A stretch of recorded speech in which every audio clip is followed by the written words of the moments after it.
Good morning बच्चों।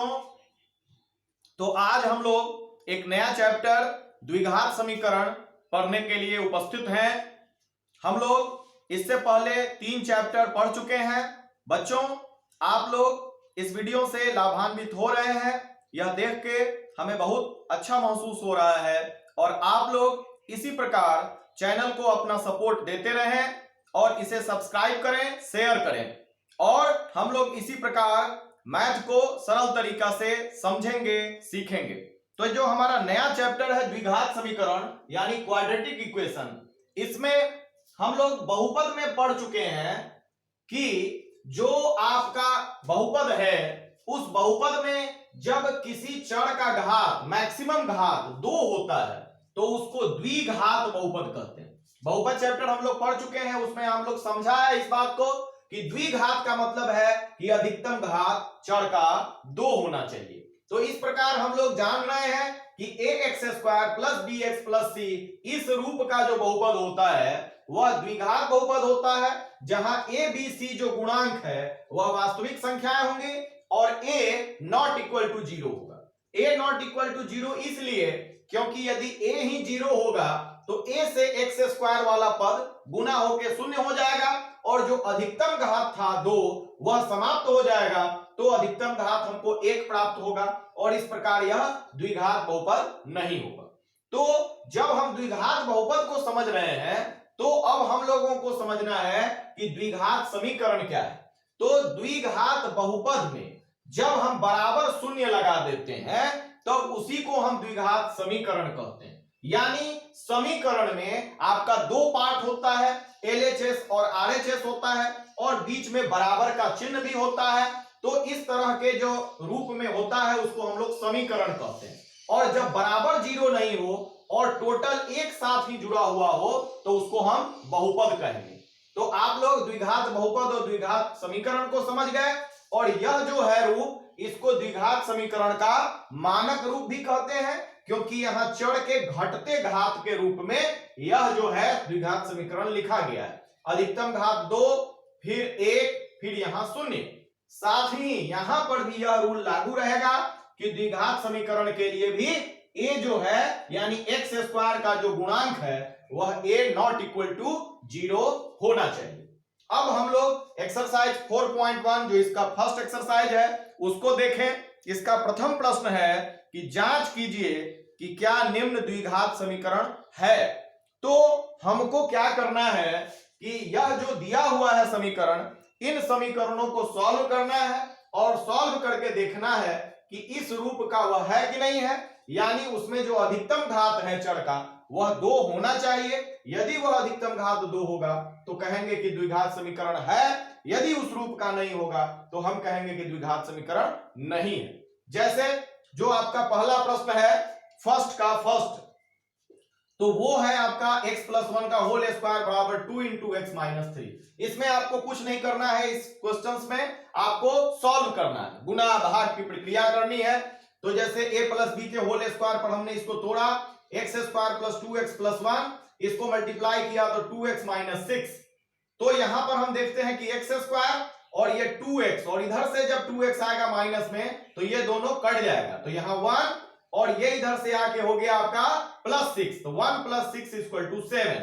तो जो ये आपका x² प्लस 7 बराबर 0 है, इसका अधिकतम घात 2 है, इसलिए यह द्विघात समीकरण का रूप में है। यानी इसको हम लिखेंगे हाँ, यानी यस, यह है। अगला जो है सवाल x² माइनस 2x बराबर -2 इंटू 3 माइनस x। तो आपने इसको इसी रूप में छोड़ दिया है और यहां पर मल्टीप्लाई करेंगे तो यह क्या होगा आपका, यह होगा आपका -6 और यहां पर हो जाएगा आपका क्या, प्लस 2x। यह हो गया आपका क्या चीज, प्लस 2x हो गया।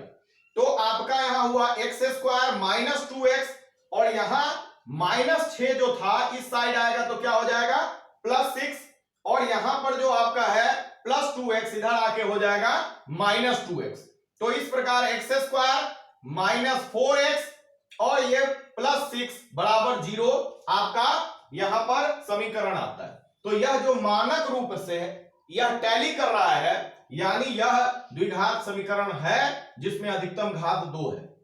अगला प्रश्न की ओर चलते हैं।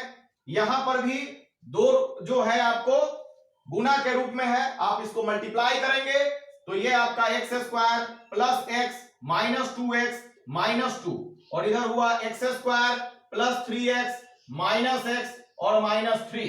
इसको जब हम सॉल्व करते हैं तो देखते हैं कि यहां पर भी एक्स स्क्वायर और यहां पर भी एक्स स्क्वायर, तो जब एक साइड में आएगा तो x square minus x square तो 0, यानी जो अब बचेगा वह सब एक घात में है, द्विघात वाला तो समाप्त है।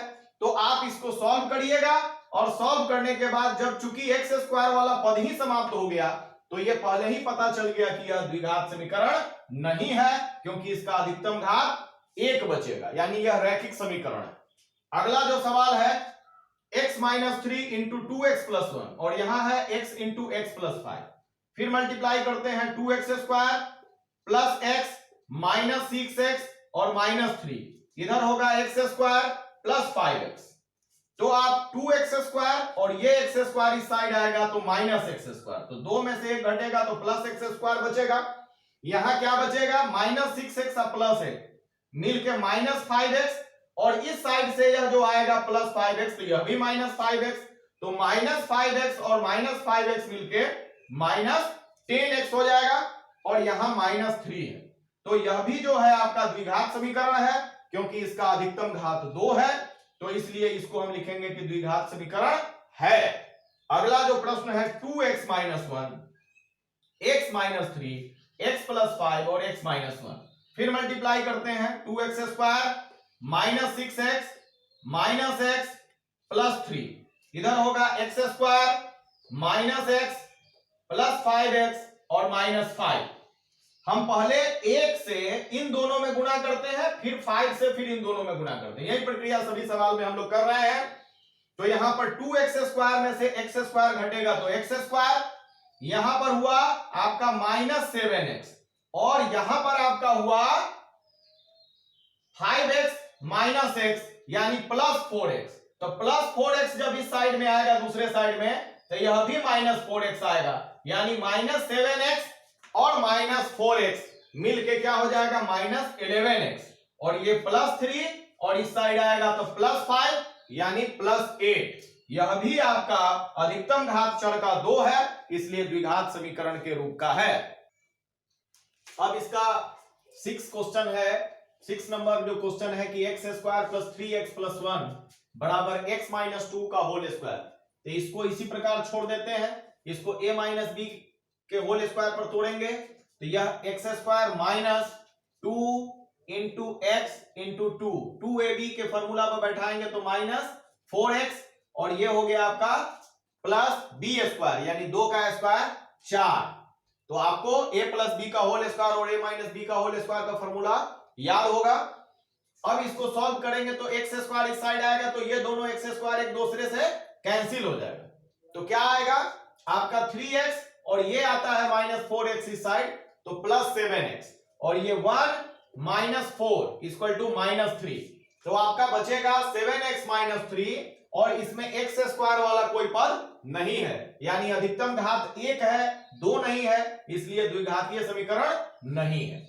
अगला सवाल है x प्लस 2 का होल स्क्वायर बराबर 2x into x square minus 1, तो इसको a प्लस बी के होल स्क्वायर पर हमने तोड़ा, x square plus 4x plus 4, और यहां पर जब मल्टीप्लाई करेंगे तो 2x क्यूब माइनस 2x, इस स्थिति में 2x क्यूब सबसे ज्यादा घात वाला पद है, तो आप इसको इस साइड ले आएंगे तो माइनस में आएगा, तो इन सब को ही हम उसी साइड में ले जाएं ताकि इसको हम प्लस में रख सकें, तो ये आपका हुआ 2x क्यूब, और ये एक्स स्क्वायर उस साइड में जाएगा तो माइनस एक्स स्क्वायर, और ये माइनस 2x पहले से था, यहां माइनस 4x इस साइड में गया तो माइनस 2 और माइनस 4 मिलके माइनस 6x, और ये प्लस 4 उस साइड जाएगा तो माइनस 4। अब यह सॉल्व करने के बाद हम देखते हैं कि इस समीकरण का अधिकतम घात चर का 3 है, 2 से बड़ा भी घात है, अर्थात यह द्विघातीय समीकरण नहीं है। अगला जो लास्ट है 1 का वह है x cube minus 4x square minus x plus 1 बराबर x माइनस 2 का होल क्यूब, तो आपको यह जो है a माइनस बी के होल क्यूब के फॉर्मूला पर इसको तोड़ना होगा, इसको हम उसी प्रकार उतार देते हैं, और a माइनस बी का होल क्यू का फॉर्मूला है A cube minus 3a square B plus 3ab square minus B cube. तो उस पर जब हम बैठाएंगे तो ये होगा ए क्यू यानी x का क्यू माइनस 3 फॉर्मूला का x का स्क्वायर x स्क्वायर b यानी 2 प्लस 3a अब b स्क्वायर यानी 2 का स्क्वायर माइनस बी क्यू यानी 2 का क्यू। जो सॉल्व करने पर आपको आएगा एक्स क्यू माइनस 3 और 2 गुणा करके 6x स्क्वायर और ये 2 का स्क्वायर 4 और 4 में 3 से गुणा करने पर प्लस 12x और माइनस 2 का क्यू 8 आता है। तो ये सॉल्व करने पर यहां पर एक्स क्यू और एक्स क्यू जब एक साइड में आएगा तो x Q minus x Q cut जाएगा तो आपको 6x स्क्वायर इस साइड आता है तो आपका plus 6 square minus 4x square मिलके 2x स्क्वायर। उसी तरह माइनस एक्स और माइनस 12x इस साइड आएगा तो माइनस 13x और प्लस 1 अब प्लस 8 मिलके प्लस 9। तो इसका अधिकतम घात आप देखते हैं कि 2 है। इस प्रकार यह द्विघात समीकरण है। तो बच्चों इस तरह से आप किसी भी समीकरण को जो दिया रहेगा उसको सॉल्व करके आप निकाल सकते हैं और देख सकते हैं कि वह द्विघात समीकरण है कि नहीं है। इसका क्वेश्चन नंबर 2 हम लोग अगले दिन पढ़ेंगे। धन्यवाद।